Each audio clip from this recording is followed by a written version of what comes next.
समाज में भी बहुत सारे लोग स्वार्थी हो गए हैं और वो जो स्वार्थी जो लोग हो गए हैं वो चाहता है कि आप हमेशा गुलाम बन के रहिए। वो चाहता है कि आज आपके पूर्वज भी मछली मारा और आप भी मछली मारते रहिए। वो चाहते हैं कि आपके पूर्वज मिट्टी काटे, आज भी मिट्टी काटते रह जाए। वो नहीं चाहते हैं कि आपका बेटा भी पढ़ के कलेक्टर बने। तो ऐसे लोग से तो लड़ना पड़ेगा, ऐसे लोगों से तो आपको संघर्ष करना पड़ेगा, लड़ाई लड़ना पड़ेगा। तो इसके लिए आपको संघर्ष करना पड़ेगा। जैसे हमारे 75 के बाद का समय लेंगे तो मंडल कमीशन लागू हुआ। उससे पहले जाएंगे बाबा साहब भीमराव अम्बेडकर। उन्होंने देखा ये समाज को कैसे ऊपर लाया जा सकता है। कुछ लोग तो बहुत आगे हैं, अच्छे से जिंदगी जी रहा है, अच्छा खाना खा रहा है, उनको कोई कमी नहीं है।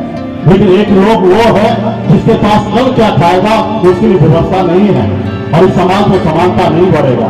इसके लिए आगे बढ़ने के लिए क्या करना है? उनके गुरु जी जो थे जिन्होंने उनको लंदन विदेश भेजे थे पढ़ने के लिए, साहू जी महाराज जी, वो जाति से अपन कास्ट थे लेकिन वो दलित के बेटा को पढ़ने के लिए विदेश तक भेजे। और साहू जी महाराज ने एक बार एक सभा में, जैसे आज सभा लगा है इसी तरीके से सभा उस जमाने में लगता था 200 साल पहले। और उस समय में साधन जो आज जारी है उस समय में घोड़ा से लोग आते थे। वो जब सभा में बैठे थे महल में तो उस समय में जो लोग आते थे अतिथि, तो उसका घोड़ा जब आता था उससे खाने पीने का भी व्यवस्था उस समय के लोग राजा महाराजा कराया करते थे। तो उस समय में वो देखे कि अस्तबल में कई घोड़ा है और एक ही जगह खाना डाल दिया। और एक जगह जब खाना डाल दिया है तो जो शक्तिशाली घोड़ा था वो मार के भगा देता था, वो अपना पेट भर देता था। जब उससे जो कमजोर होता था, जब उसका पेट भरता था तो घोड़ा साइड होता था। तो जो उससे ज्यादा कमजोर था और बाकी से जो शक्तिशाली था पहले वो चना खा लेता था, बाकी भूखा रह जाता था। तो वो समय में छत्रपति साहू महाराज जी ने ऊपर से देखते रहे कि ये तो अजब लीला है।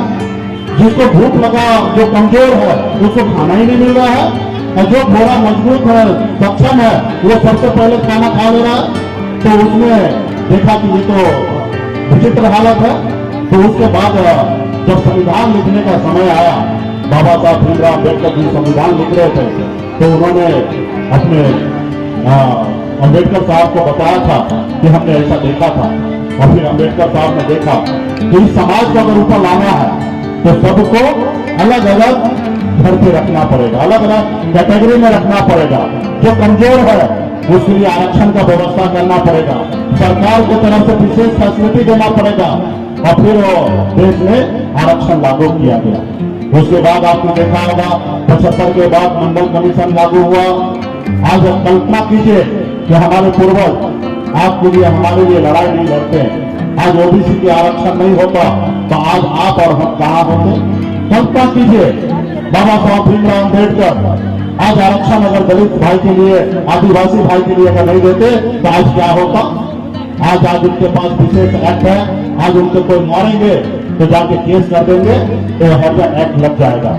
और जब हरिजन एक्ट लग जाएगा तो विशेष उनके लिए व्यवस्था है, उनके लिए विशेष जांच है, विशेष सरकार व्यवस्था पुलिस जांच करेगा और गुनहगार को जल्द से जल्द सजा दिलाया जाएगा।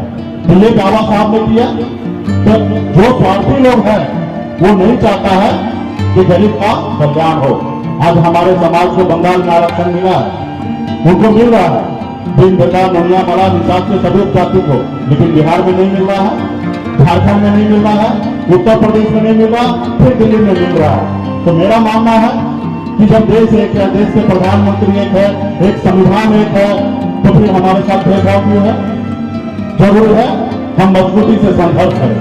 अगर हम संघर्ष करेंगे, हमारी आवाज दिल्ली तक पहुंचेंगे तो शायद दिल्ली की सरकार जिनका भी हो वो सोचेंगे, विचार करेंगे। जब बच्चा को भूख लगता है तो रोता है, जब रोता है तो उसकी माता उनको दूध पिलाता है, इसलिए कि वो देखते हैं कि ये रोया, इनको यानी कि भूख लगा है। तो आज आपको भी अपने अधिकार के लिए संघर्ष करना पड़ेगा, अपनी ताकत को दिखाना पड़ेगा। क्योंकि बाबा साहब ने भले आपको पैसा नहीं दिया लेकिन एक ताकत दिया, वोट बैंक का। आज आपके पास वोट में वो ताकत है। एक वार्ड सदस्य आप बनाते हैं, और देश के प्रधानमंत्री भी आप ही बनाते हैं और राज्य का मुख्यमंत्री भी आप ही के वोट से बनता है। और मैंने भी देखा कि समाज में गरीबी है। वैसे तो मैं खुद एक गरीब परिवार में जन्म लिया, जहां लाखों हजारों समस्या था, वहीं से मेरा जन्म हुआ। आज 18 साल की उम्र में घर परिवार को छोड़कर, माँ बाप भाई बहन सबको छोड़कर मुंबई जैसे शहर चला गया, मेहनत किया, मजदूरी किया, यहाँ पे मुकाम को हासिल किया, लेकिन अपने घर परिवार को छोड़कर।